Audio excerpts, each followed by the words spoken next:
What is up? Welcome back. 2023-24 NBA season previews. My name is Matt Hanifan. I'm with Jerry Walker. Today we're going to be doing the Chicago Bulls. Jerry, what's going on, man?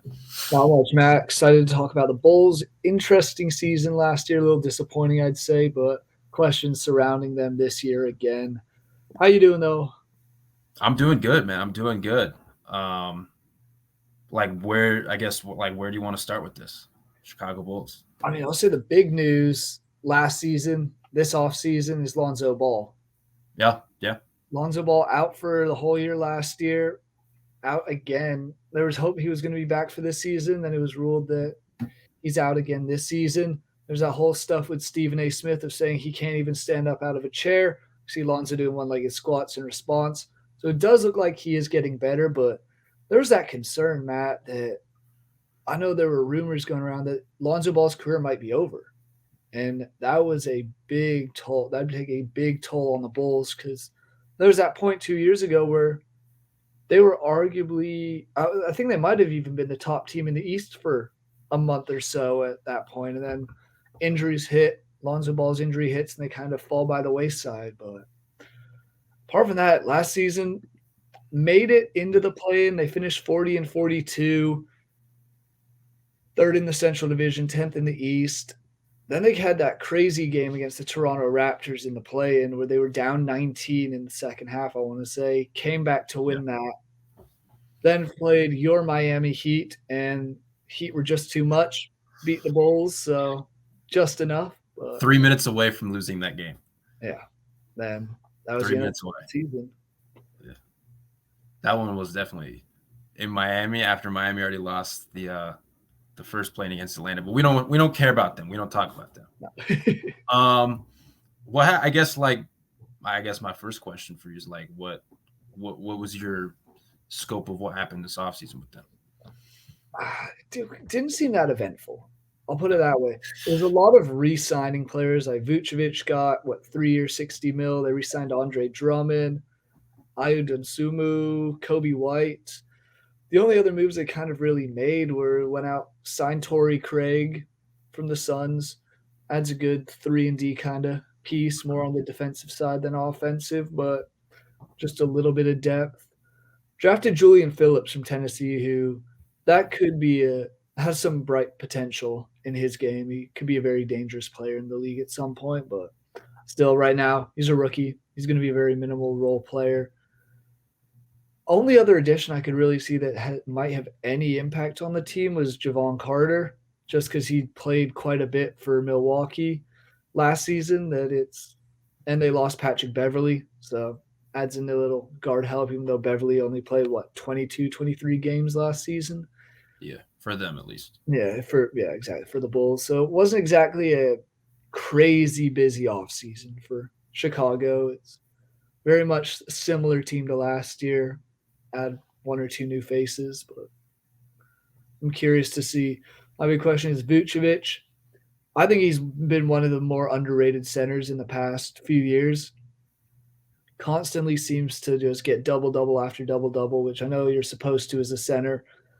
But even looking at how he played in the World Cup this summer, played really well for Montenegro and even gave the U.S. a bit of trouble here and there, which U.S. didn't have any bigs, so not surprising. But he's a physical, strong guy down low, can rebound, can be kind of a paint threat defensively, and finds his points. But 3 for $60 million, I'm curious to see, because we've seen guys in the past get big contracts and then kind of fall by the wayside now that the money's there. And I'm wondering if it's going to be the same with Vucevic. I'm confused by this offseason. Yeah. Like, it just seems to me that Chicago still hasn't picked a direction because they've been kind of like ever since Lonzo got hurt, which, I mean, that's very unfortunate. I hope he's able to recover and get back on the court as soon as possible. We wish him the best. But ever since they lost Lonzo due to injury, which he's had multiple knee surgeries over the last couple of years, they just have been mediocre. And like that's not a territory that you want to be in when you have an expensive core with Zach LaVine, who is now entering the second year of a 5-year, $215 million max contract or max extension that he signed. You have DeMar DeRozan. I mean, he's on an expiring, but he's still making a lot of money. Like they just re-signed Nikola Vucevic for 3 for 60. I mean, 3 for 60 is not a lot, but it just feels like they haven't really picked a direction yet. And that's why I'm interested to see, like, if they get off to a slow start, it's going to get pretty noisy over there in terms of like, okay, again, DeRozan's on an expiring. Is he going to be going for 75 cents on the dollar at the deadline? Caruso has a partially guaranteed contract, 2 more years on it. Is what's his market value going to look like? There's going to definitely be a team that wants him and what he provides on the defensive end of the floor. Javon Carter, even though he signed a 3-year, $19.5 million deal this offseason, he's going to be a guy who could potentially be a guy who gets flipped either in February or next offseason. But this is all assuming that they get off to a slow start. Like Torrey Craig, as you mentioned, he could be another one. He's making the minimum, and he's a 3-and-D wing that a team could use as an 8th or 9th guy off the bench.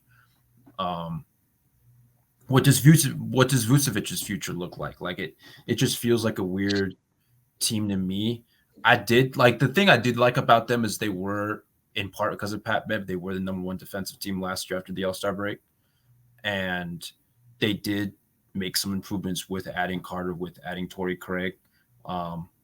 Patrick Williams, I thought, was good defensively last season. I'm hoping he just takes a general leap this season, and we're still kind of waiting for that like emergence to break out. Caruso, obviously, when he's on the floor, is one of the best guard defenders in the NBA. So it's like they have bodies there, but in terms of like their offensive structure, it just feels a little bit confusing to me because it's like I'm still not super sold on the fit of DeMar and Levine, and maybe I'm being a little bit naive, but it just feels like their half-court offense is just kind of like been just like middling. I guess it's like the best word to describe it. And so I have questions about this team. They're in a conference where they can still make the playoffs by winning 40, 41 games. I mean, again, they almost did it last year after winning 2 play-in games on the road, or almost winning 2 play-in games on the road. So like they can still do it, but this offseason was just a confusing one for me. I don't know what Dalen Terry's role is going to be. I mean, I know he was like, I think he was a 2nd-round pick. Maybe he was a late 1st, early 2nd-round pick last year. And I liked him out of Arizona, but like he still really hasn't like cracked any rotation at all. I don't know what to expect from like a few of these other guys. Probably not much. I don't think we're going to see a whole lot of Phillips this year. Maybe we do, maybe we don't.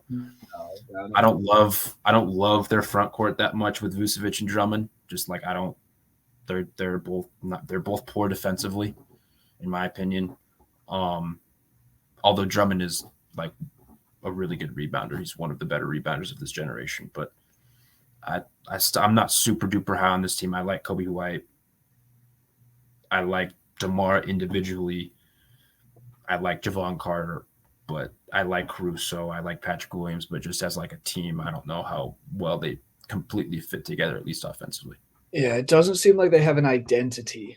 Yeah. That's a good way of describing it. It's a good way of describing it. Like the last 3 years, it seemed like Levine leads a team scoring 1 year, DeRozan the next, Levine, and it's kind of just the back and forth. If one of them needs to take that big, in my opinion, one of them needs to take that big step forward and go out, start averaging 27, 28 a game, be that superstar that your team kind of needs, because they've been close to All-Star games. DeRozan made his 2nd straight All-Star appearance last year for the Bulls, so it's not like they're not getting noticed. Right.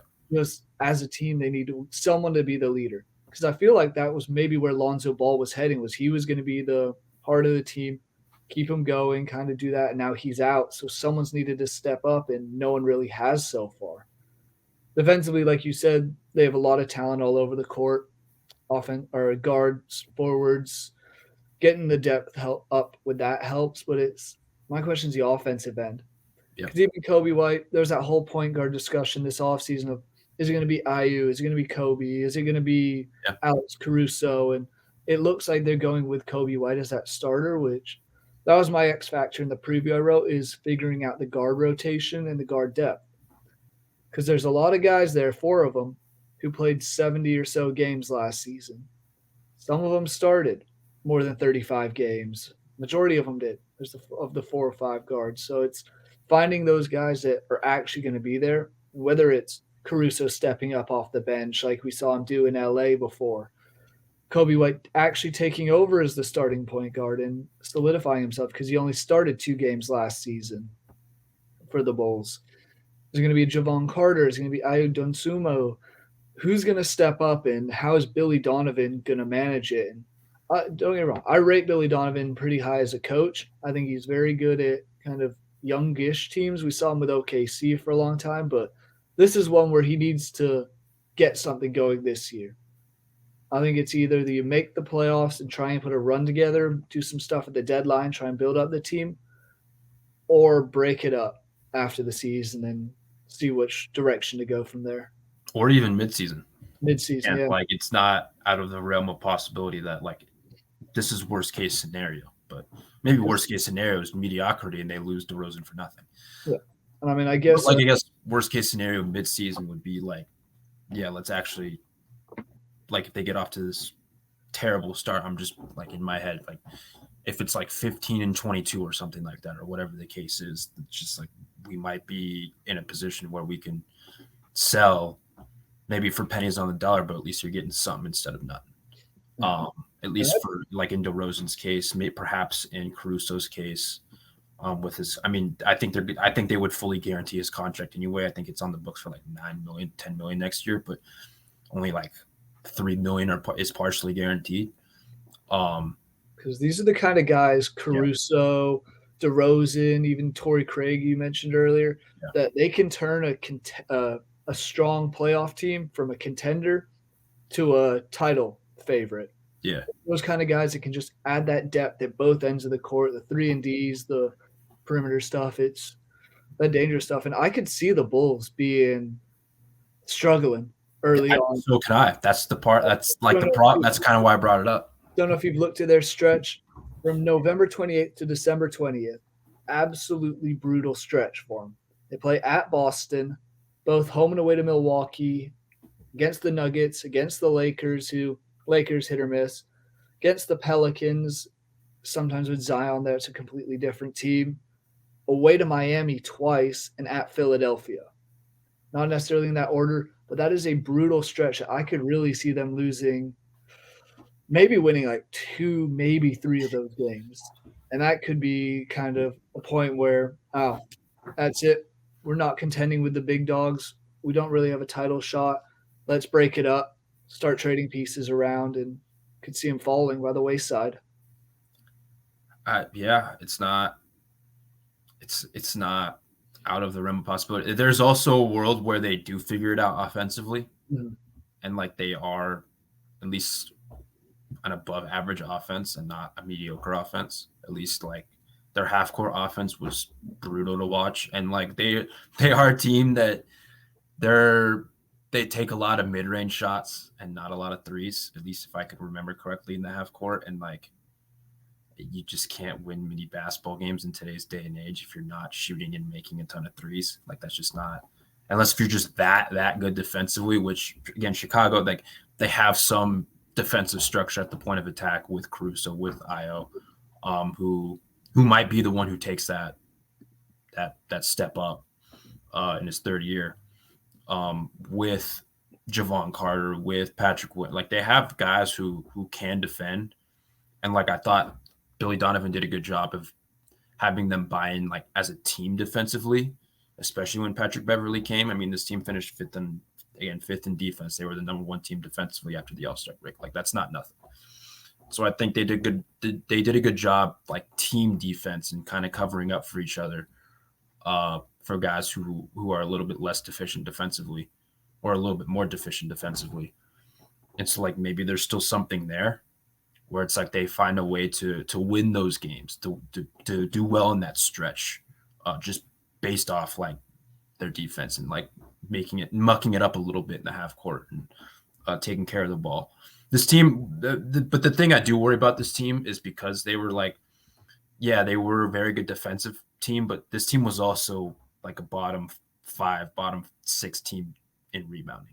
and that's a problem because usually those kind of go like, at least if you look at year-to-year success, it kind of that they feel like they kind of go hand in hand. Like if you're not a good rebounding team, whether it's offensively or defensively, but just mostly just in total, like just a good defensive or just a good rebounding team, there's going to be some regression there, and that's where it's like I worry about that a little bit. If you can't close out possessions, that's a problem.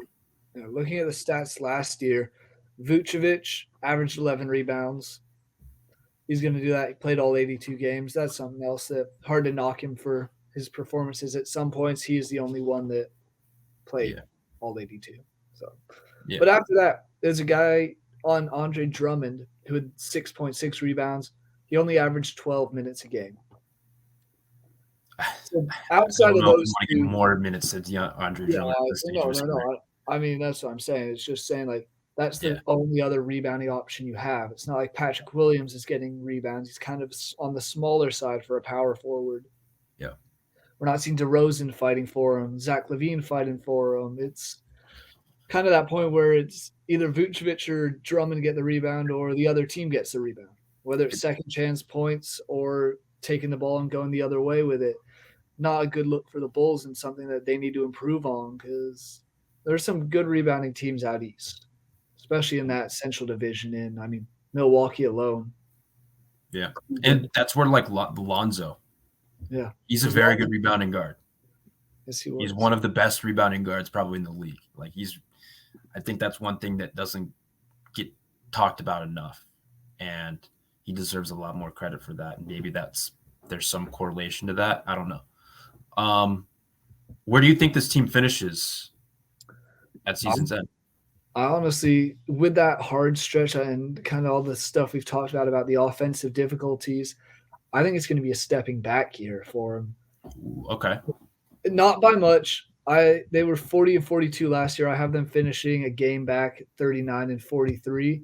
But I think that game back is going to end up being enough this season for them to miss out on the play-in. And if they do make it into the play-in, I think it'll be one and done. We won't see a 19-point comeback again this year. I don't see too much potential for a deep playoff run this year, unless, like you said, the offense really finds its groove. Maybe. I don't personally think that's going to happen. That's a very big maybe. But overall, I just think it's going to be another disappointing year. And then I'm just hoping because I used to love watching the Bulls teams with Derrick Rose, Jimmy Butler, when they had that identity of Joakim Noah, Carlos Boozer. They were going to go and work you defensively and put up points on the offensive end. Mm-hmm.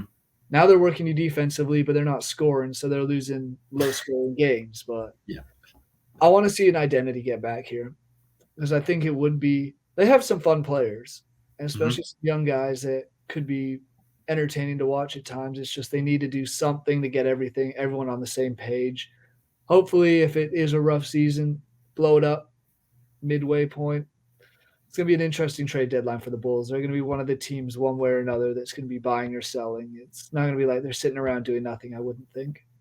No, I'm completely with you there. I think they're a playing team, and that says something with how like it's easier to construct the 8 teams who make the playoffs in the East versus the West. The West, there's like 12 teams for 8 spots.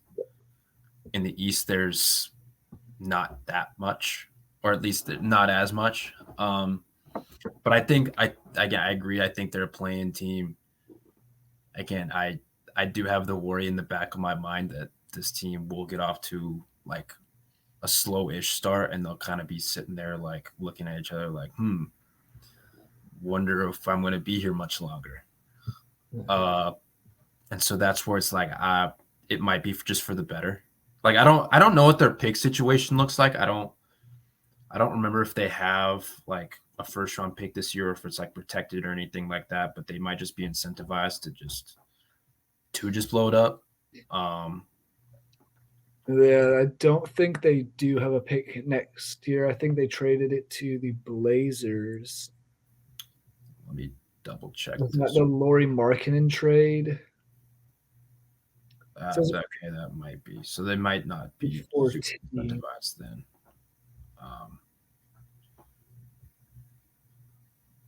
Anyways, whether they're incentivized or not, I don't think.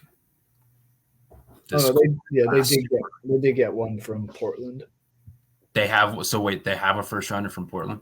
I believe so. It looks like this is one. It looks like they have 2 first-round picks this upcoming year. Okay, all right. So they might be a little incentivized to just kind of to blow it up, even though next year's draft class, just from what we know right now, isn't that. No, it's nothing too special. Yeah, nothing too special. Anyways, thank you for watching this video. Like and subscribe. Tell us why we're wrong, or I'm wrong, or Jerry. Like, tell us why we're wrong. Mostly me, though. You can tell me I'm dumb. I kind of accept that at this point. But you could also tell us why we're right, or you can come back and look at this and say we're dumb in the end, or whatever the case is. But like and subscribe. Go check out vendettasportsmedia.com. We'll be having more of these previews already up, and we'll be having them up in the coming days. So please go check those out once those are on YouTube. Thank y'all for watching. Like, subscribe, and see y'all next time.